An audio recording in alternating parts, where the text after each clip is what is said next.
नमस्कार दोस्तों, एक नए वीडियो में आपका फिर से स्वागत है। आज हम लोग पढ़ेंगे मैथ्स के कुछ इंपॉर्टेंट क्वेश्चन के बारे में, जो दोस्तों एग्ज़ाम में बार बार पूछा गया है, बार बार रिपीट हुआ है। तो दोस्तों वीडियो के अंत तक बने रहिएगा। जितने भी क्वेश्चन को आज मैं बताऊंगा वो सब बहुत ही इंपॉर्टेंट है।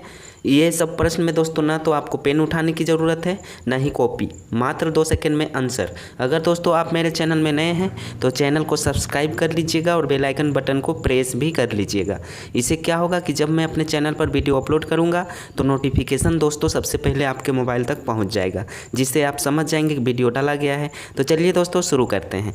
पहला नंबर क्वेश्चन दोस्तों आप देख सकते हैं क्या कह रहा है। ये बहुत ही वीवीआई क्वेश्चन है दोस्तों, बहुत बार एग्जाम में पूछ चुका है। किस न्यूनतम संख्या को 2000 में जोड़ देने पर संख्या 19 से पूर्णतः विभाजित हो जाती है। ऑप्शन नंबर ए में है 7, बी में है 14, सी में है 11, डी में है 17।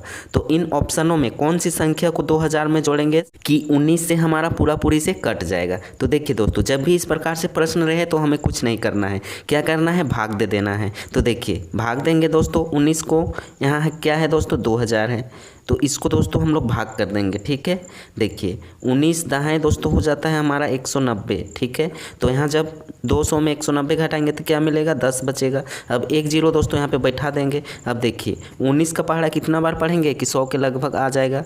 ठीक है, तो 19 बचे 95 होता है दोस्तों, क्या होता है 95। तो देखिए 100 में 95 घटाएंगे तो मेरा क्या मिलेगा, हम लोगों को 5 मिलेगा। देखिए दोस्तों यहाँ पे शेष आ गया है। मेन यही चीज़ है, जब शेष आ गया है ना दोस्तों तो क्या करना है, ये 19 से हमें घटा देना है। यहाँ जोड़ बोल दे रहा था दोस्तों, जोड़ देने पर संख्या 19 से पूर्णतः विभाजित हो जाती है। तो जब भी जोड़ देने को कहे, ऐड करने के कहे, तो हमें क्या करना है, 19 में घटा देना है ये शेषफल को। तो 19 में दोस्तों हम लोग अगर ये 5 को घटाएंगे तो क्या मिलेगा, 14 मिलेगा। ये दोस्तों हमारा क्या हो जाएगा, इस प्रश्न का आंसर हो जाएगा। बहुत ही आसान था दोस्तों। देखिए किस ऑप्शन में है, तो ऑप्शन नंबर बी में नज़र आ रहा है 14, ये हमारा आंसर हो जाएगा।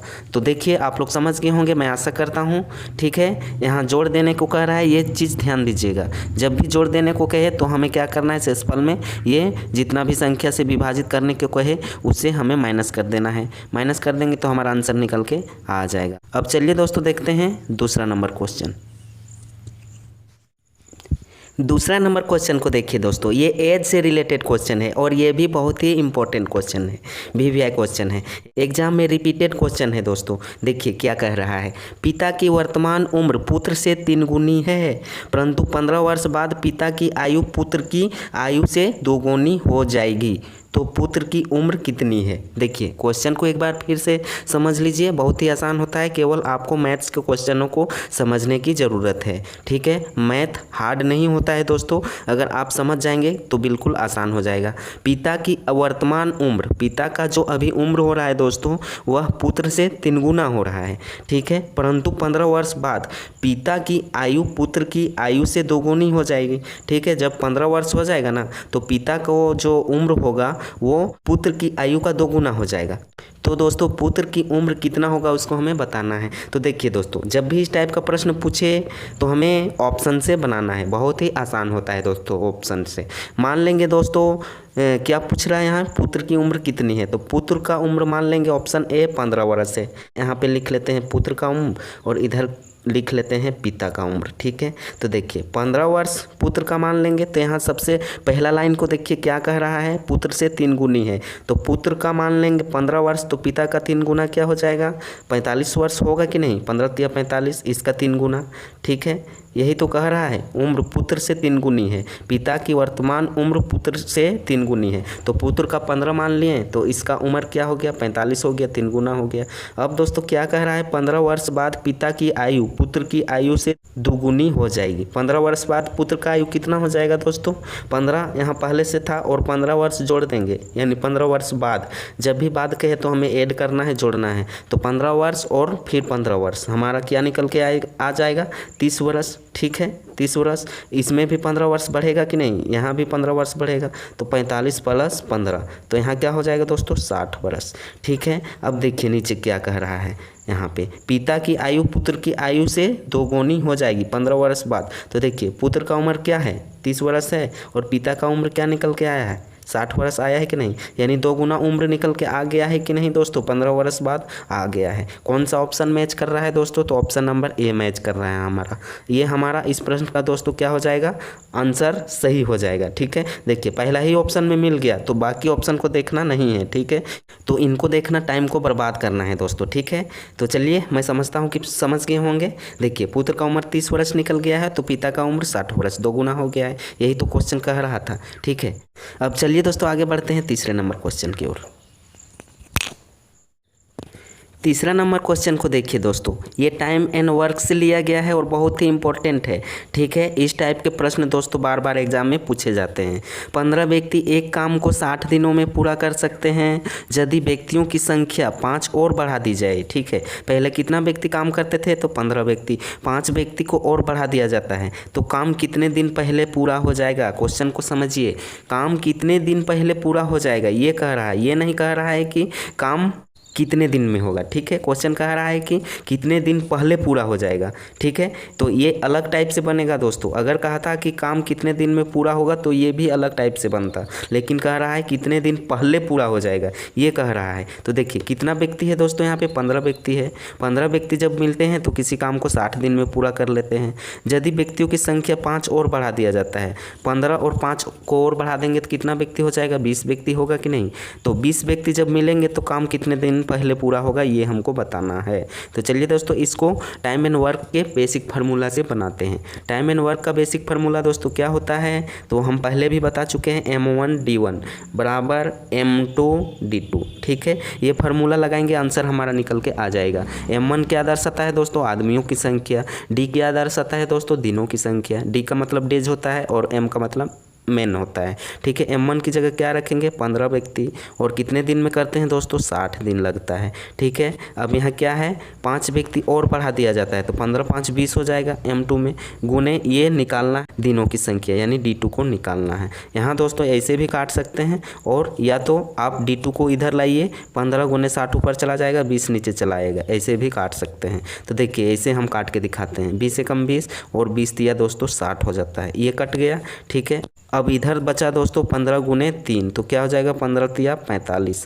अब इधर क्या बचा दोस्तों, D2, यानी हमारा क्या निकल के आया, 45 दिन। ठीक है, 45 दिन में कितना व्यक्ति करेगा, तो 20 व्यक्ति मिलकर करेगा दोस्तों। ठीक है, लेकिन कह रहा है क्वेश्चन क्या, कितने दिन पहले पूरा हो जाएगा। देखिए 15 व्यक्ति जब मिलता था तो 60 दिन में करता था। ठीक है, और 20 व्यक्ति मिल गया तो कितना दिन में पूरा हो रहा है, 45 दिन में। अगर क्वेश्चन कहता कि कितने दिन में पूरा होगा तो 45 दिन हमारा आंसर हो जाता, लेकिन दोस्तों ये इस क्वेश्चन का आंसर नहीं होगा। क्या कह रहा है, कितने दिन पहले पूरा हो जाएगा। तो देखिए 15 व्यक्ति जब करते थे 60 दिन में पूरा होता था, और 20 व्यक्ति कर रहा है तो 45 दिन, तो कितना दिन पहले हो जाएगा दोस्तों, घटा दीजिए। यहाँ पे घटाएंगे, क्या घटाएंगे, 60 में 45 को घटा दीजिए।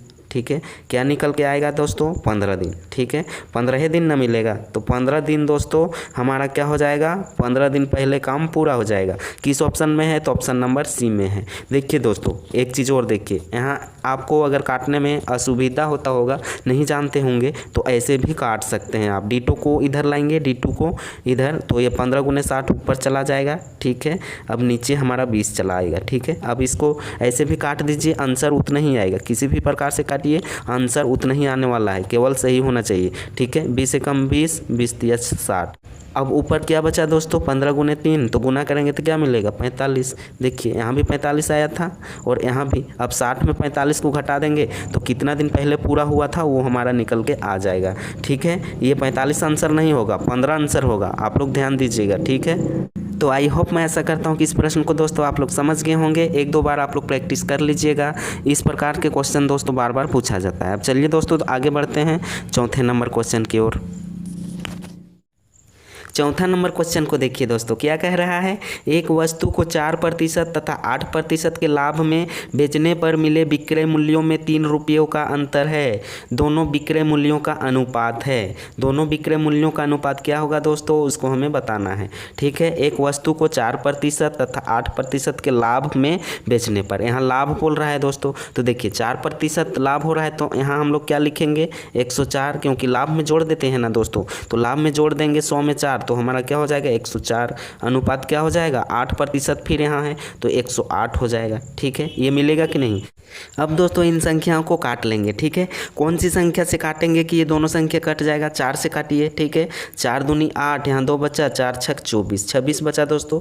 अब इधर हमारा क्या बचा है, यहाँ पे 4 से काटेंगे तो 4 दूनी 8 हो जाएगा, यहाँ पे क्या बचेगा दोस्तों 2 बचेगा, तो 4 सत्ती 28 हो जाएगा। ठीक है, देखिए 26:27 किस ऑप्शन में है, तो ऑप्शन नंबर सी में दोस्तों नज़र आ रहा है। ये हमारा क्या हो जाएगा, इस प्रश्न का दोस्तों आंसर हो जाएगा। देखिए आप कहिएगा कि यहाँ अंतर दोस्तों 3 रुपया दिया हुआ है, तो इसे हमें कोई लेना देना नहीं है। ठीक है, प्रश्न में हमें बुड़बक बनाने के लिए दे दिया गया है, दिमाग को चकराने के लिए दे दिया गया है, इससे हमें कोई लेना देना नहीं है। क्योंकि दोस्तों 4% तथा 8% के लाभ में बेचने पर विक्रय मूल्यों में अंतर 3 रुपया पूछ रहा है, तो विक्रय मूल्य ही तो पूछ रहा है, तो हमें इससे कोई लेना देना नहीं है। तो हमारा क्या आ गया इसका अनुपात दोस्तों 26:27। ये प्रश्न का दोस्तों क्या हो गया है, हमारा आंसर हो गया है। तो मैं दोस्तों आशा करता हूं कि जितने भी क्वेश्चन को आज मैंने बताया ये सब आपने समझ गया होगा। अगर वीडियो आपको अच्छा लगा होगा तो वीडियो को लाइक, सब्सक्राइब और कमेंट जरूर कर दीजिएगा। तब तक के लिए देखिए दोस्तों हम यहाँ पे क्या लिख दे रहे हैं। थैंक यू, धन्यवाद।